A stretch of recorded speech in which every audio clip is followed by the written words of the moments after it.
Welcome to the basics of PhotoStory 3. Once I've clicked on the icon, this screen launches. You can begin a new story. If it was day 2 of our project, we click on Edit a Project, but we're going to go ahead and get started, so let's click Next. First thing you want to do is import your pictures and arrange them. So I'm going to click on Import Pictures. I'm going to navigate to where I've stored my pictures. It's best to store them all in one location on your server file so you can find them no matter where you are. If I push Control A, it will select all the photos in that folder. If I were to click and hold down the Control button, I can just click on the pictures I'd like. I want all of them. So go ahead and click OK.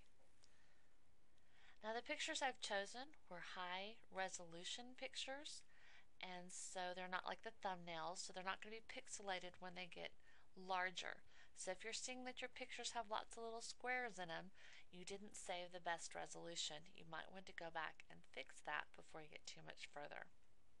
If I would like to reorder my pictures at this time, I could just click and drag to get them in the order that I like. And then once that's done, I'm going to click Next. Now there is an option to remove black borders. I have found that that does not work well because it will reshape your picture and maybe crop some information you did not want to be cropped. So I'm going to click Next. This next screen allows you to add titles or text to any of your pictures. Once you've typed it, it'll be in the center. I can put it to the bottom or to the side or to the top, and I can change the font. So I'm click on the A and change the font to be something that will show up on black, and change the style and the size and click OK. And now we see moon landing. I'm going to go ahead and send it to the bottom, and we can see that a little bit better. I can do that on each slide so that there is some text for it, or I cannot. Another thing I can do on this particular screen is I can change the coloring of each slide. Let's say I want to go to the earth and I want to make it diffused glow. It just gives you some different options. So that's where you can change it. Go ahead and click on Save Project. You should always save as you go along. photostory1.mp4 is not a very descriptive title, and if I were to lose it, somebody else can save over it. So I'm going to go ahead to my server file and save it where I've saved my pictures. This. I'm going to go ahead and click Next. Now is where I can record narration per picture. And I'm going to do that by clicking on the Record button. I do not have to have my notes typed in here to record, and if I mess up, I can do the undo or delete narration button and try it again. Click Record. This is the moon. I'm going to stop. I'm going to click on my next picture, and I'll record for this picture. Here is the astronaut that walked on the moon. So I can go through and do it per picture. You can see down here, if I have recorded, it'll tell me about how long that slide will be up there for based on the narration. The other thing you can do is add custom motion. So I'm going to click on that, and a new screen pops up. Motion and duration. I can specify where it's going to start and stop by dragging where I want that screen to be. Over here is where it ends. Now that's a very big pan there, and I don't really have to show the black area, so I can narrow that down. I'm going to click Save. You can also change the transition between photos by clicking on the transition you like, and you can see it demonstrated here. Once you've done that, you're going to click Save, and then move on to your next picture, and then choose the transition you'd like. So once this is done, I'm going to go ahead and click Close, and on the main screen I'm going to click Next.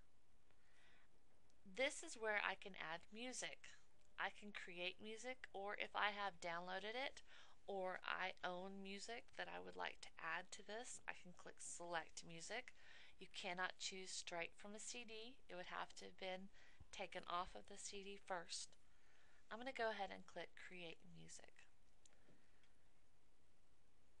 I have different genres to look for. I'm going to go ahead and choose a jazz. I want something cool jazz, and we're going to play this and see what it sounds like.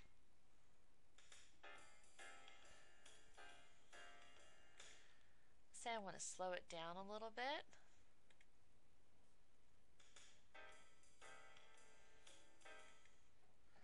I can change the mood.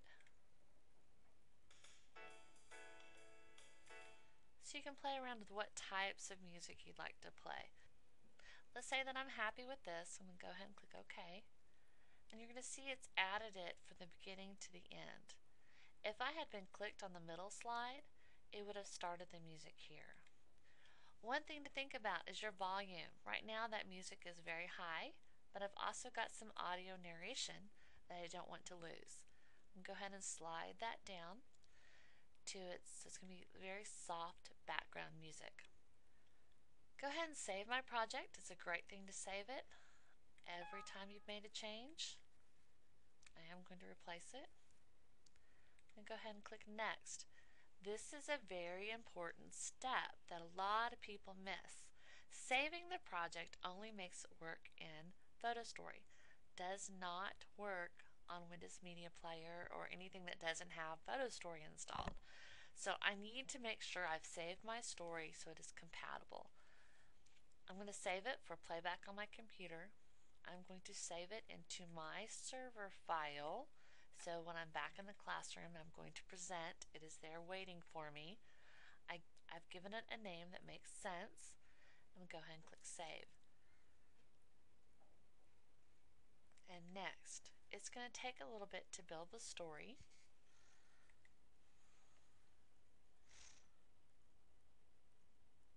Once it's done building the story, you're going to have a couple of options here. It's going to tell you to view your story or to create another story.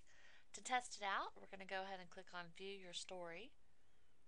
At this point, it should open Windows Media Player and your video should start to play. That is the basics of PhotoStory, and good luck.